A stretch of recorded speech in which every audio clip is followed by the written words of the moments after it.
Hey everyone, welcome back. Today we're talking about something almost every one of us has heard of, but most of us don't really understand: cortisol. You've probably seen headlines like, high cortisol is making you fat, or lower your cortisol to reduce stress. But what is cortisol actually? Is it the bad guy, or is it just doing its job?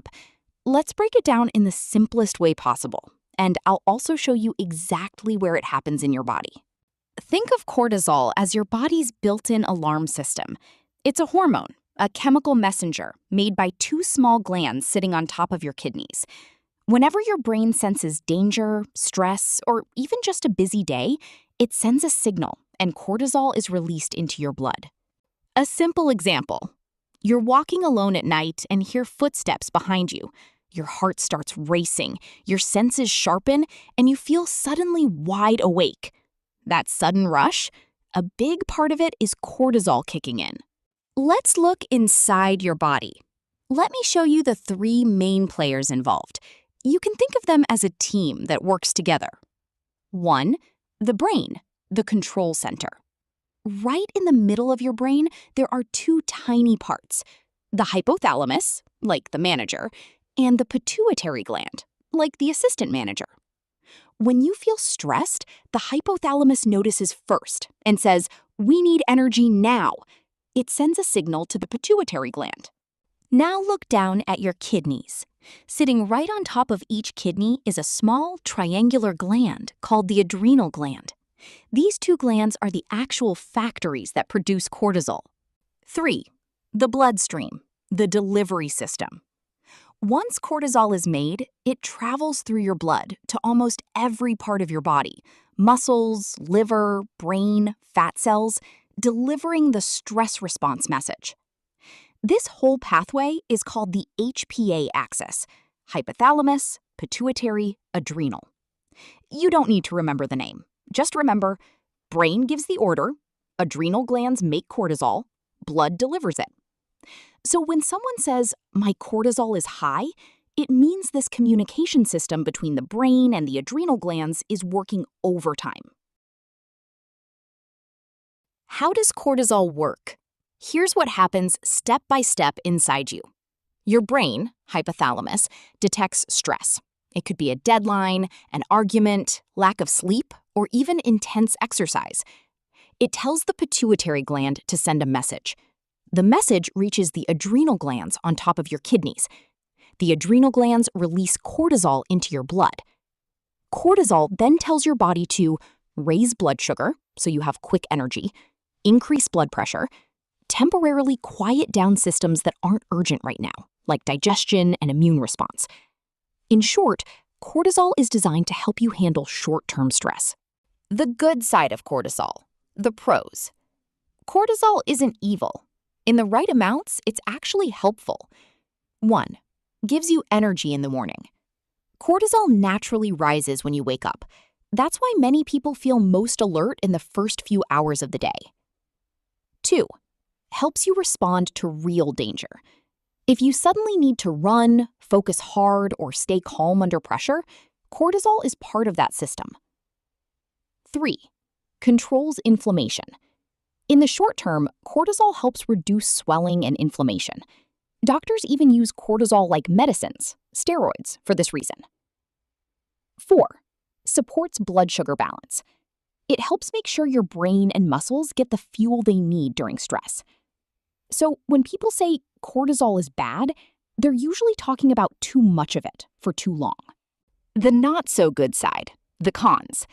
Problems start when cortisol stays high for weeks or months, what we call chronic stress. Here's what can happen. 1. Weight gain, especially around the belly. High cortisol can increase appetite and make your body store more fat in the stomach area. 2. Sleep problems. Cortisol is supposed to drop at night. If it stays high, you may find it hard to fall asleep or stay asleep. 3. Mood issues. Irritability, anxiety, or feeling on edge all the time can be linked to elevated cortisol. 4. Weaker immunity. When cortisol is constantly high, your immune system doesn't work as well. You may catch colds more easily. 5. blood sugar and energy crashes. You might feel wired and tired at the same time, that classic stressed but exhausted feeling. A simple everyday example. Imagine your phone's battery is always on low power mode because of stress. That's what long-term high cortisol does to your body. It keeps systems in emergency mode, even when there's no real emergency. How to help your body return to balance. You don't need to kill cortisol. You just need to help your body return to balance. Here are simple, practical ways most people can start. 1. Prioritize sleep. Aim for a consistent bedtime. Even going to bed 30-45 minutes earlier can help cortisol drop naturally at night. Think of sleep as the reset button for your stress system. 2. Move your body gently every day. You don't need intense workouts. A 20 to 30-minute walk, light yoga, or stretching is often enough. Movement tells your body the emergency is over. 3. Eat regular, balanced meals. Skipping meals or surviving on coffee and sugar can keep cortisol elevated. Include some protein and healthy fats with your meals so your blood sugar stays steadier. 4. Create small off moments during the day. Even 5 to 10 minutes of deep breathing, sitting quietly, or stepping outside without your phone can lower the stress signal. Your nervous system needs these tiny breaks. 5. Limit late-night screens and stimulation. Bright screens and endless scrolling keep the brain in alert mode. Try dimming lights and putting the phone away at least 30 to 45 minutes before bed. 6. Connect with people or nature. A short chat with a friend, a hug, or even sitting under a tree can help shift your body out of stress mode. We're wired for connection and calm environments. None of these need to be perfect. Small, consistent steps matter more than big, dramatic changes. Final thought. Cortisol itself is not the enemy.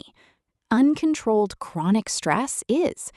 Your body is designed to handle short bursts of stress and then recover. The problem starts when stress never really turns off. Constant work pressure, poor sleep, scrolling late at night, skipping meals, or not moving your body. Help your system feel safe again with better sleep, gentle movement, regular meals, and small daily pauses. That's how you bring cortisol back into a healthy rhythm. That's cortisol in simple words. What it is, how it works inside your body, its pros and cons, and practical ways to support balance. If you found this helpful, give it a like and tell me in the comments, which of these habits do you already follow, or which one will you try first? I'll see you in the next one. Take care of yourself.